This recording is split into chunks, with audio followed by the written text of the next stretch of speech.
పోలవరం నిర్మాణానికి భూములు, ఇళ్లు కోల్పోయి కట్టుబట్టలతో బయటకు వచ్చిన నిర్వాసితులు ప్రభుత్వం అధికారుల నిర్లక్ష్యంతో పడరాని పాట్లు పడుతున్నారు. పరిహారంతో పాటు పునరావాసం కోసం కాళ్లరిగేలా తిరిగినా ప్రయోజనం లేక అనేక గ్రామాల ప్రజలు విసుగు చెందారు. ఇలానే సాగితే కష్టమనుకున్న ముంపు గ్రామంలోని ఓ ఊరి పెద్ద పురుగుల మందు తాగి ఆత్మహత్యకు యత్నించారు.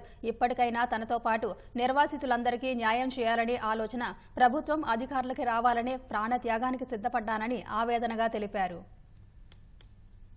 అల్లూరు జిల్లా దేవీపట్నంలోని పోలవరం నిర్వాసితుల్లో 180 మంది తిండి లేక ఇబ్బందులు పడుతున్నారని ఆ గ్రామానికి చెందిన నిర్వాసితుడు గ్రామ పెద్ద సీతారామయ్య అన్నారు. తమ ఊరితో పాటు ప్రాజెక్టు కోసం సర్వం త్యాగం చేసిన అనేక మంది నిర్వాసితుల పరిస్థితి ఇలానే ఉందన్నారు. న్యాయం చేయాలని కార్యాలయాల వద్ద ధర్నాలు, ఆందోళనలు చేసినా అధికారులు ప్రభుత్వం పట్టించుకోలేదని, అక్కడా ఇక్కడంటూ తిప్పుతున్నారే తప్ప సమస్య పరిష్కరించలేదని వాపోయారు. రాజమహేంద్రవరంలోని కుమారుడు నాగేశ్వరరావు వద్ద ఉన్న తాను శుక్రవారం ఉదయం ధవళేశ్వరంలోని పోలవరం కార్యాలయానికి వెళ్లానని తెలిపారు. అక్కడ ఉన్నతాధికారులు లేరని, వినతి పత్రం తీసుకుని వారికి పంపిస్తామంటూ సిబ్బంది చెప్పారని సీతారామయ్య అన్నారు. గతంలో 10 సార్లు తిరిగినా ఎవరూ పట్టించుకోలేదని, ఇప్పటికైనా ప్రజలకు న్యాయం చేయాలని కోరానని చెప్పారు. దీనావస్థలో ఉన్న నిర్వాసితుల బాధలు చూడలేక చివరి ప్రయత్నంగా తాను ప్రాణత్యాగం చేయాలని నిర్ణయించుకున్నానని సీతారామయ్య వివరించారు.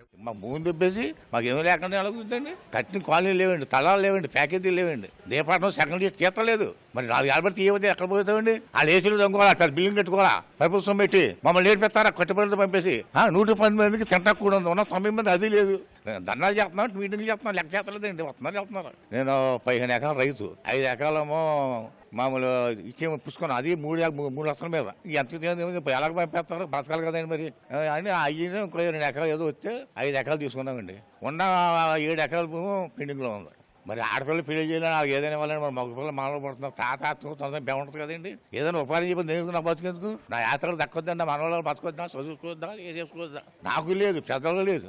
ఉన్న 7 ఎకరాలు కోర్టుకు వేసామండి. 8 ఏళ్ళు అయింది. దాని మాట లేదండి ఎవడన్నా. పాప అలాగే నాకు అంతగా ఇంకా మాకు అందరూ అనుకున్నారండి. ఏదో రూపాయి వస్తున్నారు పాపం, కోర్టుకు వేసారు. ఇవాళ గోలెట్టేస్తున్నారండి వాళ్ళ మట్టుకాళ్ళు. అసలు పట్టించుకోలేదండి మొమ్మటికి. దేవీపట్నం మండలంలోని పోలవరం నిర్వాసితుల కోసం తన తండ్రి ఎప్పుడూ ఆలోచిస్తూ ఉంటారని సీతారామయ్య కుమారుడు నారాయణ స్వామి తెలిపారు. తమ ప్రాంత ప్రజలకు ఎలాగైనా న్యాయం చేయాలనే ఉద్దేశంతోనే తన తండ్రి ఈ పని చేశారని వాపోయారు. అధికారుల నిర్లక్ష్యం, ప్రభుత్వం నిర్లక్ష్యం ఇబ్బందికరంగా ఉంది. 2015 ముందు అక్కడున్న నిర్వాసితులందరికీ పరిహారం 3,000 2018 లోపు చెల్లించాలి. కానీ ఈ రోజు 2024 కూడా అనర్హులుగా ప్రకటించి మళ్ళీ అర్హులుగా ఇచ్చినా కూడా పరిహారం చెల్లించలేదు, కాలనీలు కట్టివ్వలేదు. మా నాన్నగారు చాలా ఇబ్బంది పడి ఈ ఘటన చోటు చేసుకోవడం జరిగింది. కానీ అధికారులు, గవర్నమెంట్ దీనిపై సత్వర నిర్ణయం దేవీపట్నం మండలం మొత్తం ప్రజలకి త్వరగా చేయాలని కోరుకుంటున్నాం. మేము ఆసుపత్రిలో చికిత్స పొందుతున్న సీతారామయ్యను జగంపేట మాజీ ఎమ్మెల్యే జ్యోతుల నెహ్రూ పరామర్శించారు. ఒక నిర్వాసితుడు ప్రభుత్వ కార్యాలయ ఆవరణలో ఆత్మహత్య యత్నం చేసుకుంటే కనీస బాధ్యతగా అధికారులు ఆసుపత్రికి వచ్చి పరామర్శించకపోవడాన్ని ఆయన తప్పుబట్టారు.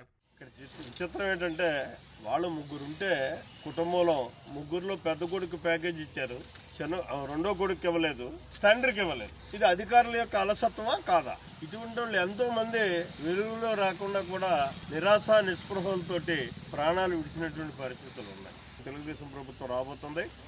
ఖచ్చితంగా ప్రతి నిర్వాసితుడికి కూడా చివరి పైసా వరకు అందే వరకు మా ప్రభుత్వం రేపు రాబోయేటటువంటి ప్రభుత్వం బాధ్యత తీసుకుంటుంది.